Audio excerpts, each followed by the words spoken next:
شاید کہ آپ کے دل میں کوئی آرزو پیدا ہو جائے، امنگ پیدا ہو جائے۔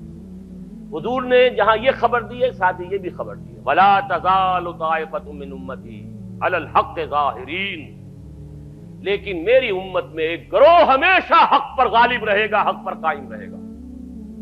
لا يضرهم من خالفهم، انہیں کوئی نقصان نہیں پہنچا سکے گا جو شخص بھی چاہے ان کی مخالفت کرے، حتی یاتی امر اللہ، یہاں تک کہ اللہ کا امر، اللہ کا فیصلہ آ جائے۔ یہ بہت بڑی خوشخبری ہے۔ یہ امت کبھی بھی گمراہی پر جمع نہیں ہوگی۔ ایسا کبھی نہیں ہوگا جیسے کہ عیسائیت جو ہے تثلیث پر جمع ہو گئی۔ حالانکہ بہت طویل عرصے تک ایسے بھی موجود رہے حضرت عیسیٰ علیہ السلام کے ماننے والے جو خالص موحد تھے، تثلیث کے قائل نہیں تھے، لیکن یہ کہ یہ امت جس طریقے سے اب جمع ہو چکے ہیں۔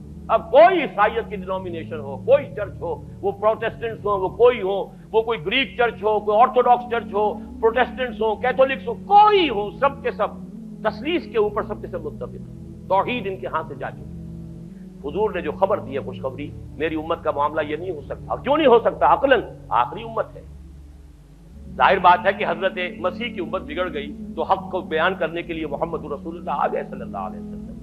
اب اگر یہاں یہ حق گم ہو جائے کلیتاً تو کوئی اور نبی تو آنے والا نہیں ہے۔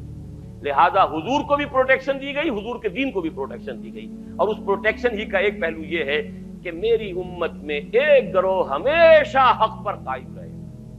اللہم ربنا اجعلنا منہم، اللہ تعالی ہمیں توفیق دے کہ ہم ان میں سے ہوں۔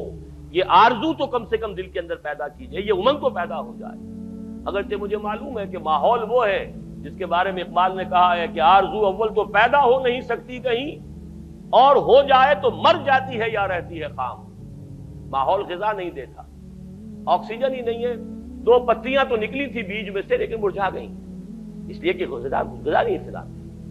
امنگ اٹھتی ہے، جذبہ ابھرتا ہے، اس کی آبیاری کا سامان نہیں ہے، خارجی نہیں ہے، سارا داخلی سامان کرنا پڑے گا۔